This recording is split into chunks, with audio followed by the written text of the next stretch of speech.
We have a reduction of the murders of 59, a reduction of sexual offences of 193, an increase in attempted murders of 756, an increase in terms of assault GBH of 1,046, an increase in common assault of 959, an increase in common robberies of 443, robbery with aggravating circumstances increased by 439, and the total of the contact crimes increased by 3,391. Then this slide is just geared to indicate the per capita crimes using the population estimates as obtained from Stats SA. We have the murders per capita at 11 per 100,000, rapes 17 per 100,000, attempted murder 11 per 100,000, assault GBH 69 per 100,000, common assaults 74 per 100,000, and common robberies 20 per 100,000. And the color code indicates whether it was an increase or a decrease from the previous per capita computations.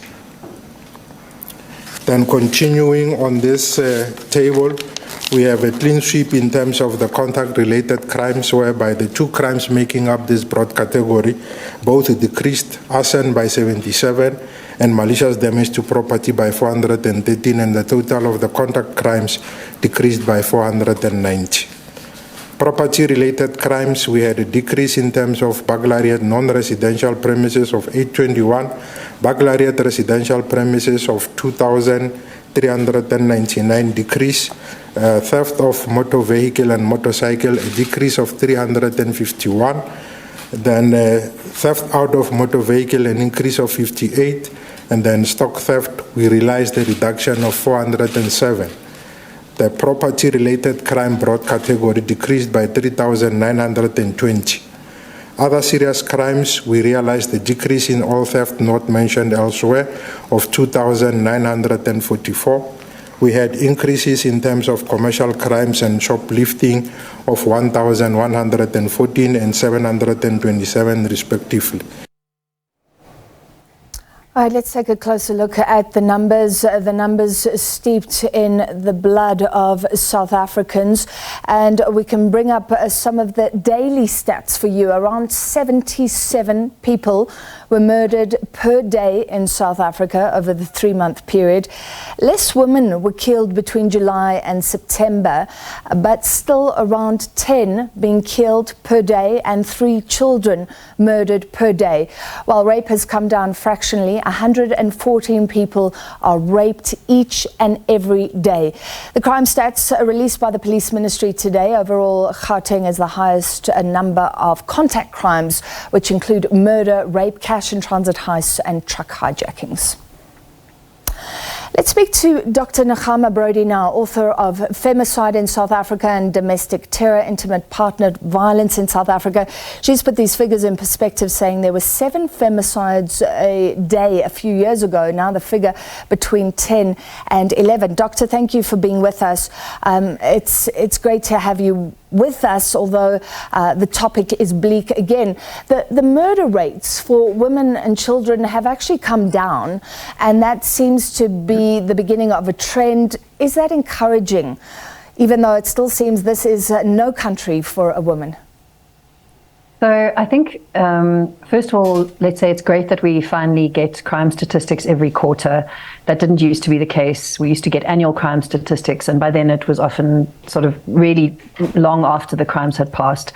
But a quarter isn't necessarily an indication of a long-term trend.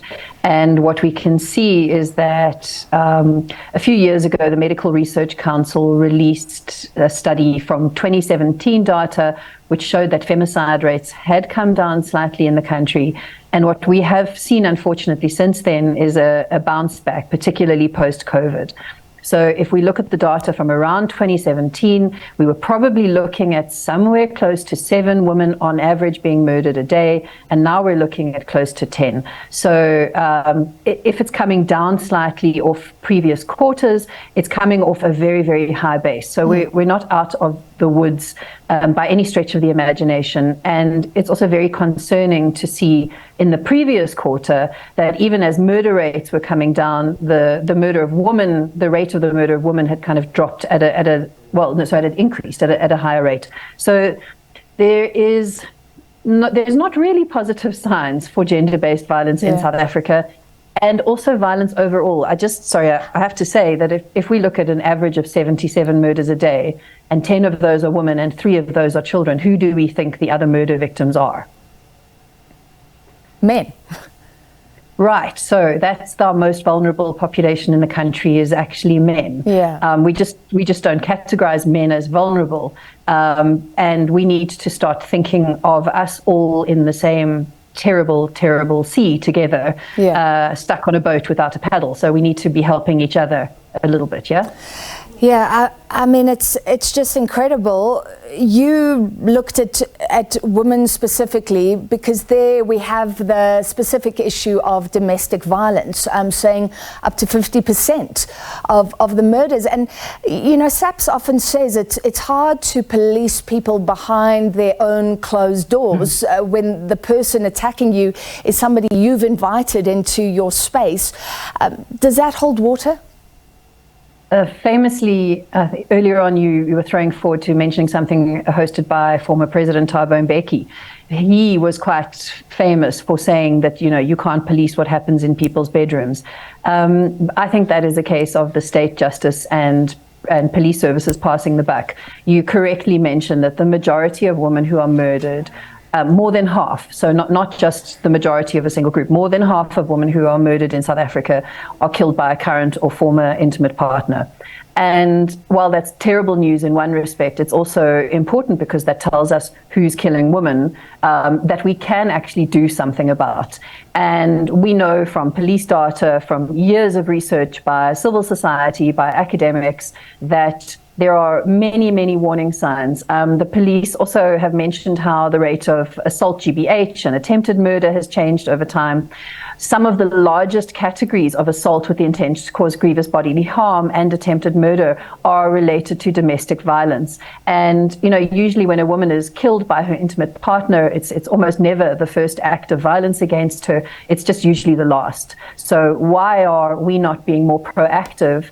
Not just as a community, but why is our justice system, why is our police services not being more proactive in terms of helping these women when they actually need it before they die?